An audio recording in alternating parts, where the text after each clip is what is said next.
يا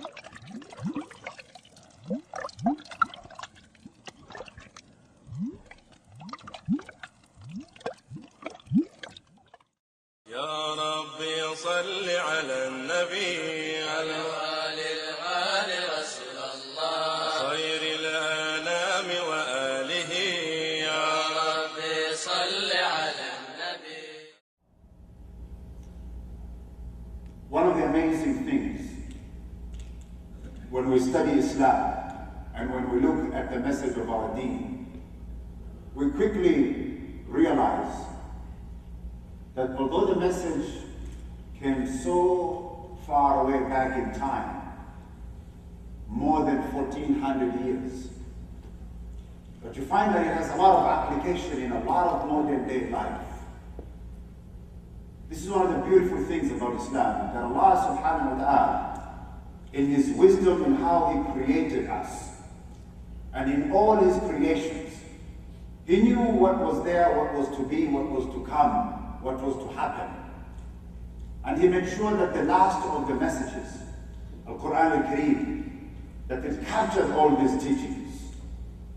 So when He created our father Adam, and He asked him not to waver, and to be shaky and weak to shaitan, this was supposed to be ibrah, lessons to us.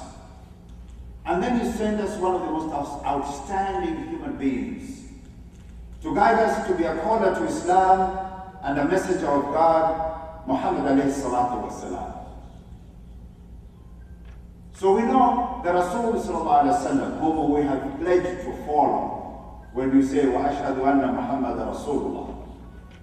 And this model that is very dear to us in our hearts, even the weak Muslims, when you travel the earth, and when you go to different communities, even those who are not practicing Muslims, but when it comes to our Rasul sallallahu alaihi wasallam, they keep mentioning his name very dearly.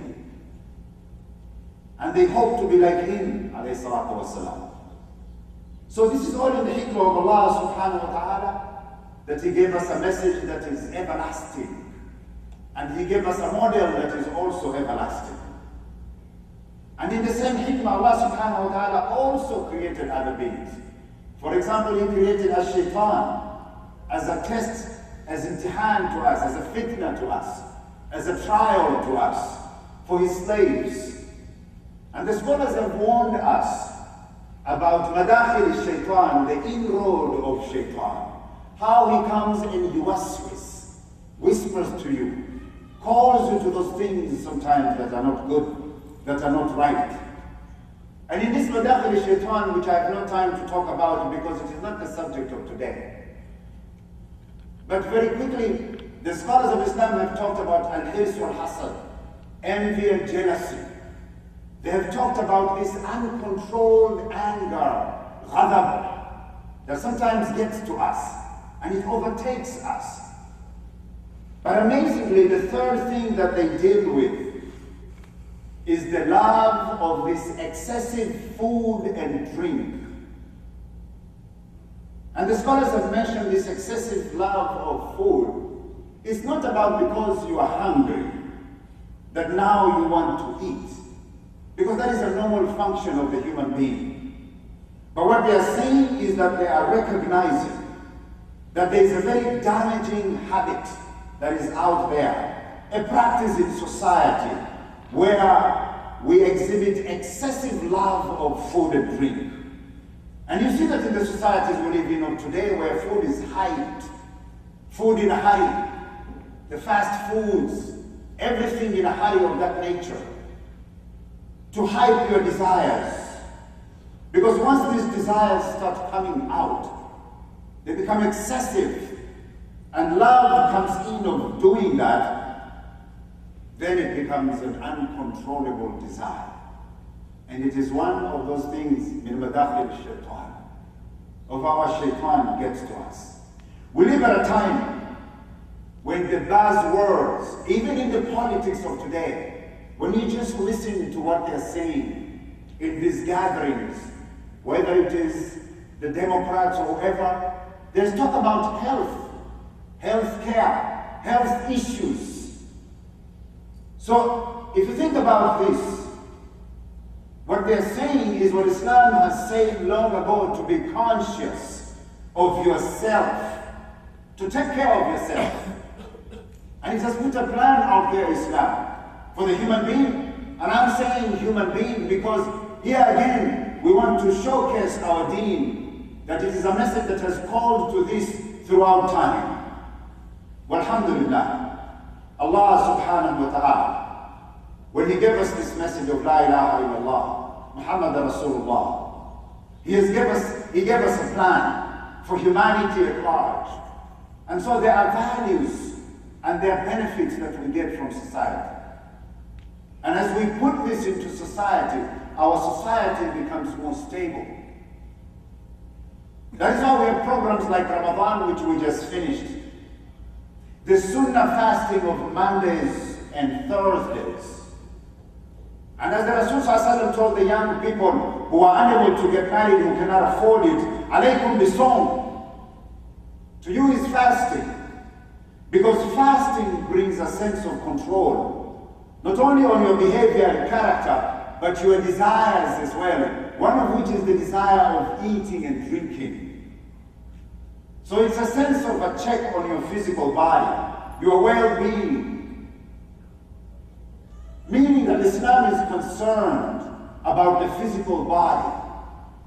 It is therefore necessary that each and every Muslim, we must ensure that the physical body is kept healthy. And that way the soul and the spirit remains healthy as well. It helps the believer to stand ready to serve Allah subhanahu wa ta'ala. It gives you the energy. It gives you the ability when you are healthy to do things for the sake of La ilaha illallah. So a message coming to Arabia at a time when it wasn't a prosperous time of the world. There were many wars during that time. Poverty was common and popular among the people. Why would our deen then at that time, from then on, put so much emphasis on this? Why do we keep on reading in the Quran and Kareem, where Allah is instructing us not to follow the way of a shaitan and equating our diet when it is messed up as if we are following the ways of shaitan? يا أيها الناس كلوا مما في الأرض حلالا طيبا ولا تتبعوا خطوات الشيطان إنه لكم عدو مبين. O mankind, eat what is lawful and what is good of the earth. Do not follow the footsteps of a shaitan, for he is an open enemy.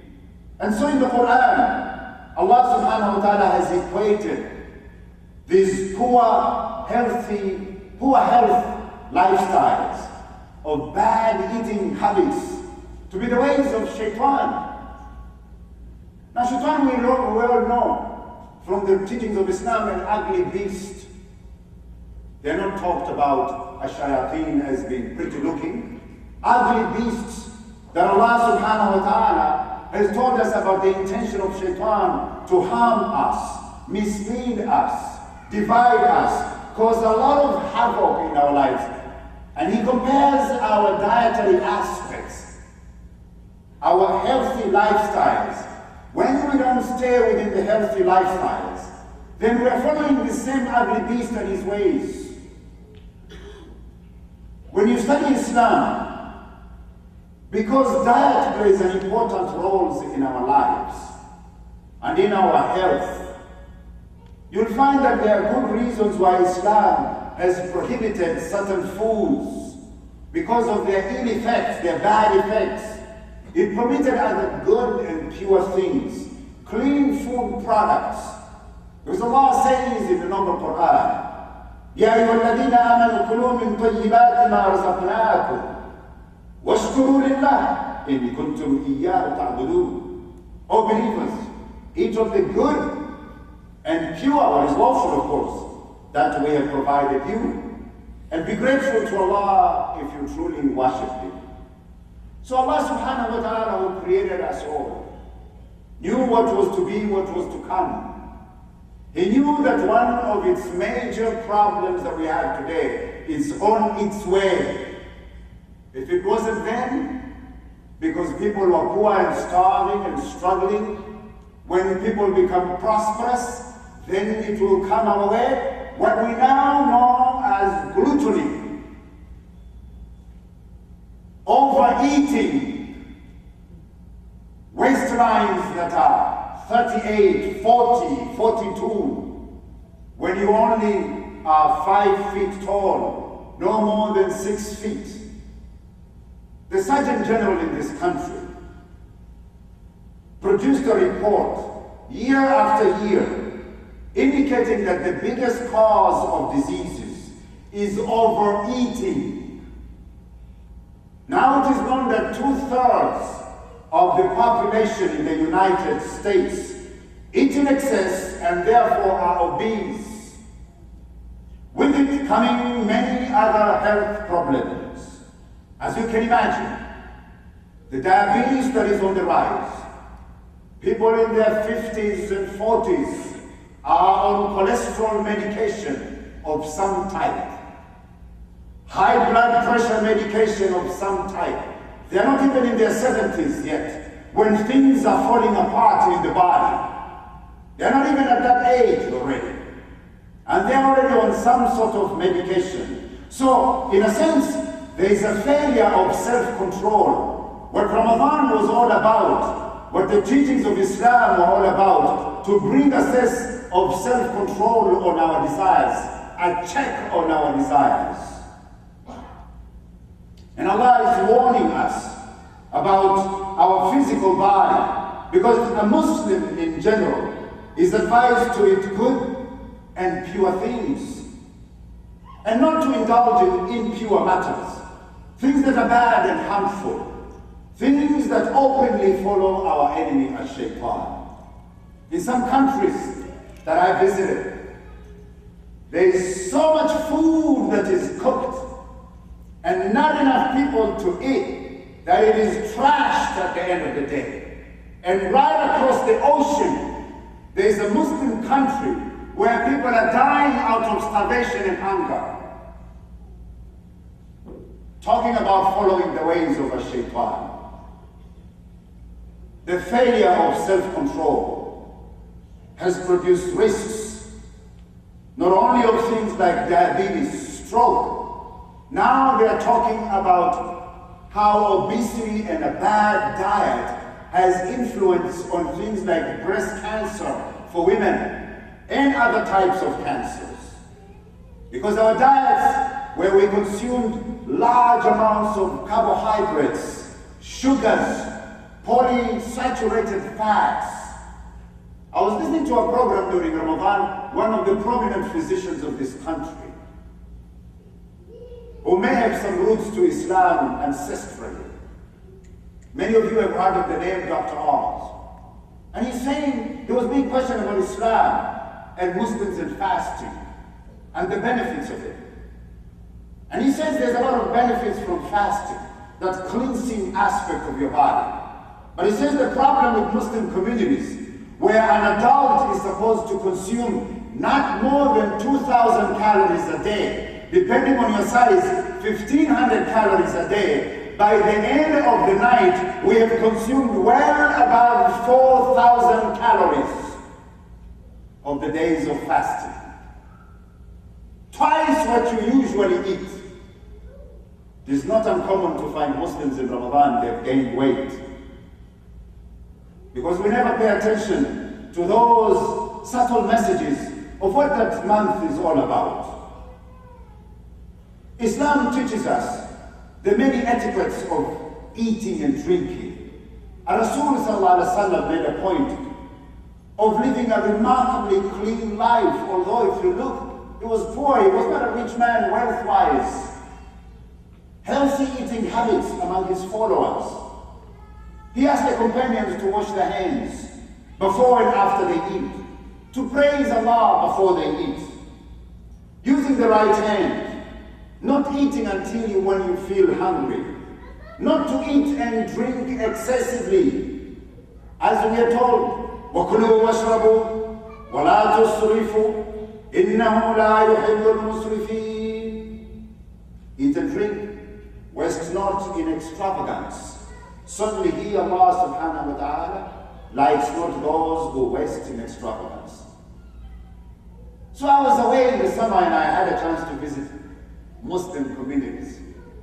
One of the questions in the halaqah, knowing that I was from a medical background, was why do we see an increase? Almost every household, there's at least one person that has diabetes. Why are we seeing this? Is it the air? They're asking. Is it the toxins in the environment? What's happening? And obviously, one of the main reasons of that is that we are overweight, we don't pay attention to a good diet, and before long, diabetes sets in. The World Health Organization is now saying that about 1/5 of the human race, which means over 1 billion people, over 1 billion adults, not even children, they're saying, they are considered obese and overweight. And then you add the stress factors of life of today. Gotta get to work, we gotta get on the superhighways, we gotta get on the internet, we gotta go, we gotta do this, we gotta do that, all these stress factors that are out there. And with this bad diet that you have, you're not taking care of yourself, you have a very bad mix. That's why now also we're seeing an increase of psychological cases amongst Muslims. People now who need to be on antidepressants because they are undergoing some sort of a depression. Because life has brought so many things their way, they're not taking care of themselves, got these other stress factors. What a bad mix. So what did our beloved Rasul Sallallahu Alaihi Wasallam do? He encouraged us to live these healthy lifestyles. His diet contained mostly fruits, dates, staples, staple food, honey, things that were good, fresh dates, for example. When sitting down to eat, he only ate that which was close to him, sat like a poor person, never filled his stomach, never ate until he was unable to breathe. I was in one of the Muslim communities during the month of Ramadan. And after the invitation, everybody has ate. When Isha was due, and now it was time to turn to Ibadah, and go and pray Tarawih and all these other things.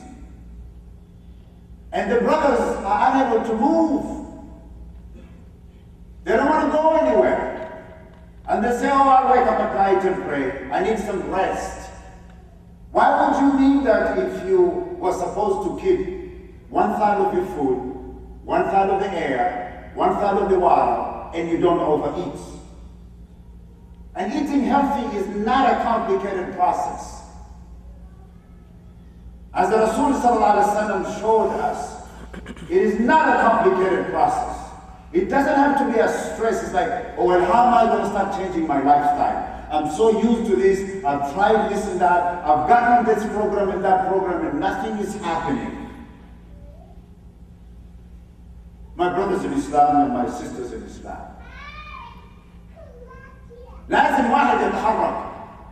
You have to get out there, do something, get moving. Let that blood circulate in you. Don't just sit around on a sofa. From work you go home, from home you go work, and then it ends. You have to follow what nutritionists have told us are excellent eating ways. Small meals spread throughout the day to activate your metabolism. Get some exercise. Get some cardiovascular exercise. Walk, run, do some weight training if you're getting to that age. Because at a certain age, the human body loses up to 15% of your muscle mass every 4 or 5 years. So unless you do weight training, weight-bearing exercises, to give yourself some strength. Because you know, the fuqaha, they agree. Once you start praying sitting down, your thawab is reduced 50% from the one who's standing. And the one who is laying down is 25%. So your ajr becomes less and less if you're not observing the proper postures of the salah. And given that you are allowed to pray when you're sitting, when you're sick, you are unable to do it, obviously. But you see, if you're in bad health, then you can imagine that comes faster than you wanted to set in. Health is a blessing. From an Islamic perspective, when our Rasul ﷺ in one instance, he mounted the minbar and then tears started flowing. He said, ask Allah subhanahu wa ta'ala for forgiveness, for tawbah, and health. For after being granted certainty, yaqeen, one is given nothing better than health. These are some of the teachings we should understand, put in place. Because health is a favor that Allah has granted us, His slaves. We should express gratitude to Allah by taking care of ourselves. Why am I saying this now? You know, if you listen to what is going on, the discussions in this country, you hear these figures that don't even make sense. How does this happen? There's over 2.5 trillion with a T that this country spends on health care. With a T. So obviously people are not taking care of themselves. And why shouldn't Muslims be in the forefront of doing that? If the message of our deen teaches us this. Remember the teaching of the Rasul ﷺ that he used to compete with Aisha radiallahu anha. And Aisha would beat her in the early days. And then later on the Rasul ﷺ defeated her. And there are many instances like these where the Sahaba had amazing feats of fitness that they would show, which we don't have time to go into. Suffice that in every Muslim there should be a desire to undertake the necessary action to preserve good health. That is why Rasulullah says, "Ightanimu khams qabla khams." Take care of 5 things before the other 5. One of which he mentioned, your health before you get to illness. And as you get older, you have more illness coming your way. It's the nature of the body. وَمَنْ نُعَمِّرُ نُنَكِّسُ فِي الْخَلْقِ فَلَا يَعْقِلُونَ. Those that because to have a long life, we reverse them in creation. They become like little children. They are not healthy anymore, unable to eat, they have to be fed, unable to walk properly, you have to hold their hand. We know of this teaching, which means as you get older, you become like a little child once again, needing attention. And so don't be a burden to society. Take care of yourself. This Friday, the Friday of September 21st, after Jum'ah Salah, up to 4 p.m., right here in the Islamic Center of Tennessee, a program known as ICT Million Hearts Initiative is a free community health check. It will feature screening, blood pressure, blood glucose, body mass index, many of us have never heard of this, and it determines how obese you are. And don't worry, even if you are, there's a way out, and the way out you'll be told, and you can do something for yourself. One time we were in a health fair. Someone walked in and their blood pressure was checked, and it was sky high. So he's given medical advice and he's told, you know, right now you need to be like in an ER of some kind, an emergency room. Your blood pressure is no good at all. You are a ticking bomb right now. And the man leaves us and says, don't worry, I'll take care of it. As if it was no big deal. Then they fall and they get a stroke and they get this and that, and then they become a burden to the family, they become a burden to the community, they become a burden to society, they become a burden to the healthcare system. Why shouldn't we take care of ourselves when our deen teaches us that? What's wrong with doing that? Well, this is part of the model, that example that I started with, our Rasul sallallahu alaihi wasallam, that we want to mimic and follow. My fellow Muslims, this program planned to stay after Salat al-Jum'ah on that day. We want everyone to come prepared for this. So plan in advance to stay, participate. Then they also want to do a Girl Scout. on September 7th, right here at ICT at 6 p.m. And one of the things they want to address, because things have to start when you're young, is healthy lifestyles. So people can become more conscious of these things. So you see, our deen is not only about ibadah and praying and reading the Quran and trying to follow all those things that we want to please Allah subhanahu wa ta'ala. It extends to these other spheres of life. So we have to take it as a complete message and do these things. I encourage myself as I encourage you to pay attention to these things. The Islamic Center of Tennessee wants also to organize hikes, maybe once a month, maybe twice a month, when the weather gets better, inshallah, in the month of October. And I hope that you will take advantage and get out there and move around and get that blood circulating. أقول ما تسمعون واستغفر الله لي ولكم. الحمد لله رب العالمين واحد الأحد الفرد الصمد الذي لم يلد ولم يولد ولم يكن له كفوا أحد والصلاة والسلام على رسول الله وعلى آله الطيبين الطاهرين ومن والاه. Another area of importance that I want to bring to your attention is, given at the stage where we are in our country, there's a lot of issues going on, and the name Islam and Muslims have come up in different circumstances. One of which is what is happening in the media. And there's a lot of negative media publications out there. And as we have heard before in this masjid and other places, is that until Muslims start to voice what their deen is about, other people are going to talk about it. And so what people are trying to do is sometimes to capture the life and the story of the life of a person who took a journey from being a non-Muslim to Islam. And so one of our brothers here is doing that. This particular individual converted from Buddhism and became a Muslim. His name is Muhammad Anwar. When he was into hip-hop and all those types of things. But despite his success, he walked away and he wanted to live in accordance with the teachings of Islam. And when you're in that kind of a life before, and the journey that you're in, and soul searching and all these kinds of trials and fitna, and then you come into Islam, you have a lot to say and to tell the others. What led you to Islam? When you were successful maybe in whatever you're doing, as far as you consider yourself successful. So there's a brother who is working on this documentary, and he wants to show it between Maghrib and Isha.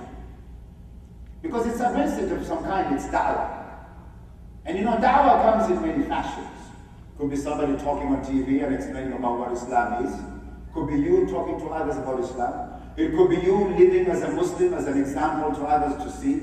It could be small, subtle messages in documentaries and things like that. And so they have their own value, because already somebody who has seen an initial version of this is already thinking of becoming a Muslim. So we make dua for this person and others to also come closer to Allah and follow the ways of Islam. So today, after Maghrib, between Maghrib and Isha, we're asking you to show up and see this. And inshallah, take part, learn, and support these things. One of the sad stories that we're going through, generally in Western countries, but now even when you go to underdeveloped countries like Africa, Asia, and other places, you'll find that it's the same message that is going on. Not only here, but the media here has also influenced the media there as well. So even there's also an attack on the ways of Islam and Muslims in general.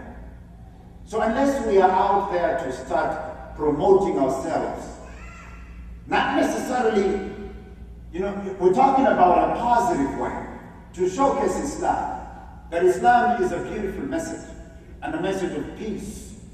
Until this is more and more out there, we will still be dealing with this negativity that is being propagated right now. So inshallah, you'll find time to come to this and other activities. I don't have time to make the other announcements, but if you stay behind for 2-3 minutes, the brother will continue with those, inshallah. Ibadallah, inna Allah wa malaikatahu yusalluna ala nabi. Ya ayyuha alladhina amanu sallu alayhi wa sallimu taslima. اللهم صل على محمد وعلى ال محمد كما صليت على ابراهيم وعلى ال ابراهيم انك حميد مجيد. ربنا آتنا في الدنيا حسنه وفي الاخره حسنه وقنا عذاب النار. اللهم يا مقلب القلوب ثبت قلوبنا على دينك. اللهم يا مقلب القلوب ثبت قلوبنا على طاعتك. بارك الله لي ولكم في القران والسنه ونفعني واياكم بما فيهما من الايات وذكر الحكمه. اقول ما تسمعون واقيموا الصلاه ان الصلاه تنهى عن الفحشاء والمنكر ولذكر الله اكبر والله اعلم ما تصنعون. قم الى الصلاه.